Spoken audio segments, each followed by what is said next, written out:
కాదు సార్, ఎవరికైనా కానీ సినిమా యాక్టర్ అవ్వాలనో, లేకపోతే డాక్టర్, ఇంజినీరింగ్ సంథింగ్ ఇట్లా ఉంటుంది. మెయిన్‌గా ఈ కళల వైపు రావడం అనేది అంత ఈజీ కాదు. మెయిన్‌గా ఈ వెంట్రుకలాగిజం నేర్చుకోవాలని మీకు ఎప్పుడు అనిపించింది? ఒక బలమైన పాయింట్ అనేది ఉంటుంది కదా! ఒక పునాది లాంటిది. వాస్తవంగా ఒక ప్రోగ్రాంలో ఆ! మా పెద్ద బాబు మిమిక్రీ ఆర్టిస్ట్. అంటే ఓకే. మిమిక్రీ చేసేవాడు చిన్నప్పుడే. హ్మ్. ఆ సమయంలో ఒక స్టేజీ ప్రోగ్రామ్‌కి వెళ్ళాము అక్కడ. వెళ్ళినప్పుడు వాడికి చివరిదాకా వాడికి అవకాశం రాలేదు. హుహు. చివరిదాకా అవకాశం రాలేదు. హ్మ్. అప్పుడు అనిపించింది నాకు, అయ్యో! వాడిని డిస్కరేజ్ చేశారు కదా! హ్మ్. అలాగే నాకు కూడా డిస్కరేజ్‌మెంట్ ఏమైనా జరుగుతుందో ఏమో అని చెప్పేసి హ్మ్. నేను ఎలాగే అని చెప్పేసి ఒక ఆర్టిస్ట్‌ని, స్టేజ్ ఆర్టిస్ట్‌ని కావాలి. హ్మ్. టీచర్ కమ్ ఆర్టిస్ట్ అయి ఉండాలి హ్మ్. అని చెప్పేసి మల్లం రమేష్ గారి ఇన్స్పిరేషన్‌తో నేను ఆయన చూసి చాలా ప్రోగ్రామ్స్ ఆయనతో వెళ్ళేవాడిని, చూసేవాడిని. ఇన్స్పైర్ అయ్యి నేర్చుకున్నాను. ఓకే. నేర్చుకుంటూ బొమ్మను కూడా, ఈ డాల్‌ను కూడా ఎక్కడ తేవాలో కూడా తెలియని రోజులవి. హ్మ్. సరే ఆయనే అడ్రస్ చెప్పాడు. మా సమీపంలోనే అనుకోకుండా దొరికింది నాకు. అది ఓకే. ఉగాది ఫెస్టివల్ రోజున. హుహు. నేను ఆల్రెడీ మెంటల్‌గా ప్రిపేర్ అయ్యి ఉన్నాను కాబట్టి అదే రోజు మా ఊర్లోనే ప్రోగ్రామ్ చేశాను. ఓహ్! చిన్న ఒక 10 మినిట్స్. హుహు. ఇంకా అదే ఇన్స్పిరేషన్. హుహు. అప్పటి నుంచి మల్లం రమేష్ గారు, తర్వాత మన మోగిలి గుణకర్, కేవిచారి వీళ్ళందరూ నన్ను చాలా ఎంకరేజ్ చేశారు. వావ్! ఏ ప్రోగ్రామ్స్ ఉన్నా కూడా వెంట్రులాక్విస్ట్ కావాలంటే మాత్రం నాకు ప్రిఫరెన్స్ ఇచ్చేవాళ్ళు మా జిల్లాలో. ఓకే. సార్, మీరొక్కరే వచ్చారు. మరి వెంట్రుకలాగిజం అనేటప్పటికి మీకు తోడుగా ఒకరుంటారు గదా! ఉన్నాడు. ఎక్కడ? ఏది? మావాడు ఉన్నాడండి. ఉన్నాడా? తీసుకొస్తా. ఓకే. సో, ఇంతకు మనోడి పేరేం పేరు సార్? మావాడి పేరు రకరకాల పేర్లతో పిలుస్తుంటాము. సరే, ఇప్పుడు మన ఐ డ్రీమ్ ఇంటర్వ్యూ కోసం ఈ పేరు పెడదాం. గడుగ్గాయ వాడు. గడుగ్గాయ? పుష్ప పెడదామా లేకపోతే? పుష్ప అంటే పెట్టొచ్చు, పెట్టుకోవచ్చు. వాడికి ఎన్ని పేర్లు పెట్టినా తక్కువే. తక్కువ. ఎన్ని పేర్లు పెట్టినా తక్కువే. ఓకే. అంత బాగా ఇన్స్పైర్ చేస్తాడు జనాల్ని. బాగా నవ్విస్తాడు. అవునా? బాగా నవ్విస్తాడు. సో, అలా అయితే మన గడుగ్గాయని పిలిచేద్దామా?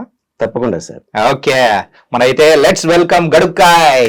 హలో హాయ్, ఎలా హలో ఉన్నావు? హలో హలో సార్, బాగున్నారా? నేను చాలా బాగున్నాను. నువ్వు ఎలా ఉన్నావు?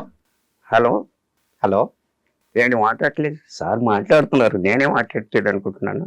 నువ్వే మాట్లాడట్లేదు. నేను మాట్లాడుతున్నాను. నేను మాట్లాడుతున్నాను కదా. సార్కి ఒకసారి నమస్కారం చెప్పు. సార్ పేరేంటి? నా పేరు చాణక్య. జానకి గారు, నమస్తే. నమస్తే. నమస్తే అండి, నమస్తే. బాగున్నారా? చాలా బాగున్నాను. నువ్వు ఎలా ఉన్నావు? చాలా మందితో ఇంటర్వ్యూ చేస్తున్నట్టున్నారు. ఏదో అలా అలా కుదురుతుంది. ఎంకరేజ్ బాగా చేస్తున్నారు sir. Thank you. Thank you. నన్ను కూడా అందుకోసమే ఎంకరేజ్ చేయండి. ఖచ్చితంగా ఎంకరేజ్ చేస్తాను. Thank you.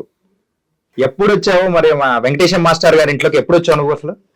నేను 20 years అవుతుంది. 20 years? నా ఏజ్ ఎంత అడగలేదేంటి? సరే, నీ ఏజ్ ఎంత? 16. ఎంత? Any time 16. అమ్మ బాబోయ్, అయితే కాలం పరిగెడుతుంటది కానీ నీ ఏజ్ మాత్రం పరిగెత్తదా? అవునండి. సూపర్. ఓకే. సరే, అందరికి ఒకసారి నమస్కారం చెప్పు. ఎంతమంది ఉంటారు? ఎంతమంది? అందరికి ఒకసారి నమస్కారం చెప్పాలి. ఎంతమంది ఉంటారని అడుగుతున్నారు. మన దేశంలో జనాభా తెలుసా నీకు? 140 కోట్లు. వాళ్ళందరికీ నమస్కారం చెప్పాలి. అందరికీ నమస్కారం చెప్పాలి. నాకంత టైం లేదు. నీకు అంత టైం లేదా? టైం లేదు. అందరికి ఒక్కసారి నమస్కారం చెప్పు. నేను ఒక్కసారి చెప్తే 100 సార్లు చెప్పినట్టయ్యా. భాష ఒక్కసారి చెప్తే 100 సార్లు చెప్పిన. అవునయ్యా. అది సూపర్ స్టార్ రజనీకాంత్ గారి డైలాగ్. మా ఆయనకి నేనే నేర్పించానమ్మా. సూపర్ స్టార్ రజనీకాంత్ గారికి నువ్వు డైలాగ్ నేర్పించు. ఏం డౌటా? డౌట్ అయితే మాత్రం చేసేది మీరు ఫోన్ చేసి తెలుసుకోండి. ఫోన్ చేసి తెలుసుకోవాలి. అవును, ఏదో ఒకసారి ఆయన సెల్ నెంబర్ చెప్పు. చెప్తాను. ఒకసారి ఆయన సెల్ నెంబర్ చెప్పు. 00 0000. ఎన్ని జీరోలు ఉంటాయి? చాలా ఉంటాయి. అసలు నెంబర్ అనేది ఉంటుందా? లాస్ట్ లో ఒకటి ఉంటుంది కానీ గుర్తులేదే. లాస్ట్ లో ఒకటి ఉంటుంది, గుర్తులేదు. అవును, అయితే నేను ఇప్పుడు ఆయనకి ఫోన్ చేస్తున్నాను. చేసుకోండి. ఒకవేళ నెగిటివ్ ఆన్సర్ వస్తే నీ కర్మ, నెగిటివ్ ఆన్సర్ వస్తే కూడా నా కర్మ. అంతే కదా మరి.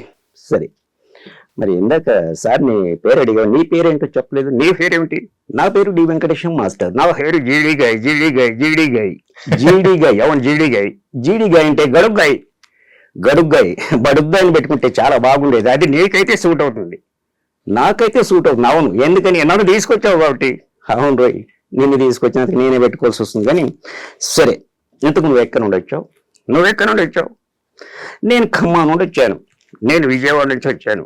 విజయవాడ నుంచి వచ్చా. విజయవాడలో కూడా మాకు ఇల్లు ఉంది. అవును, విజయవాడలో ఇల్లు ఉంది. హైదరాబాద్లో కూడా ఉంది. హైదరాబాద్లో ఇల్లు ఉంది, విజయవాడ రెండింటి ఉన్నాయన్నమాట. అవునయ్యా.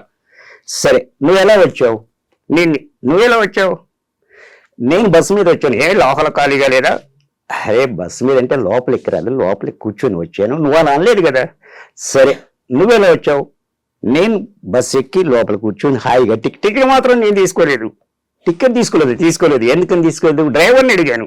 ఏమని అడిగావు? టికెట్ తీసుకున్నావని అడిగాను. డ్రైవర్ని టికెట్ తీసుకున్నావు అడిగా. అవును.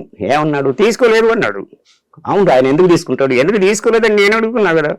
నువ్వే పెట్టాడు. నేను ప్యాసింజర్ ముందు టికెట్ తీసుకోవాలమ్మా. నేను తీసుకోలేదని చెప్తున్నా కదా. కండక్టర్ కూడా అడిగాను. కండక్టర్ కూడా అడిగా. అవును, ఆయనే ఉన్నాడు. ఆయన కూడా తీసుకోలేదన్నాడు. వాళ్ళిద్దరూ ఆర్టీసీ ఉద్యోగం తీసుకోవాల్సిన అవసరం లేదు. నేను మాత్రం ఎందుకు తీసుకోను? నువ్వు ప్యాసింజర్ కాబట్టి తప్పకుండా తీసుకో. ఈసారి నుంచి ట్రై చేస్తాను. ట్రై చేయడం కాదు, తప్పకుండా తీసుకుంటానండి. సరే, ఇంతకు మరి హైదరాబాద్ అన్నా? హైదరాబాద్లో ఇల్లు ఉందని చెప్పాను కదా. సరే, హైదరాబాద్లో ఇల్లు ఉంది. ఓకే, హైదరాబాద్లో మీ ఇల్లు ఎక్కడ ఉంటుంది? ఇలియానా ఇంటి ఎదురుగా. ఇలియానా ఇంటి ఎదురుగా. ఇలియానా ఇల్లు ఎక్కడ ఉంటుంది? సమంత ఇంటి ఎదురుగా.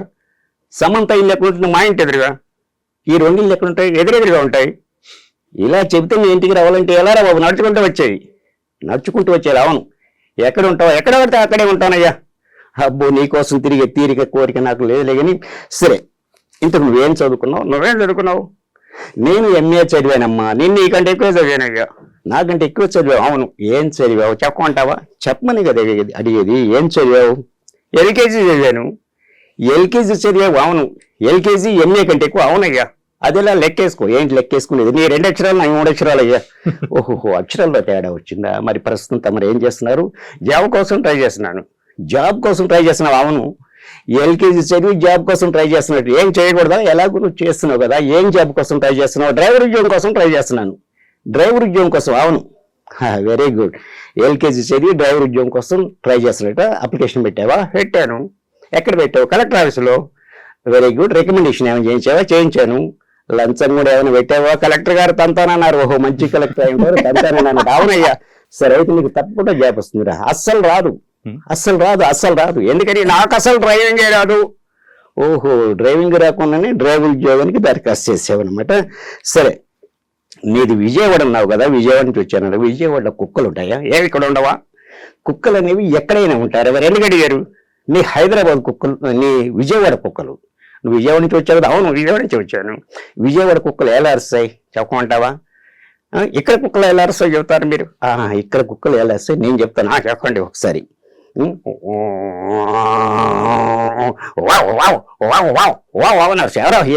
మా విజయవాడ కుక్కలు ఎలా వస్తాయి చెప్పనా? చెప్పండి, ఒకసారి చెప్పండి. ఒక్కసారి చెప్పు. విజయవాడ కుక్కలు ఎలా వస్తాయి చెప్తానయ్యా.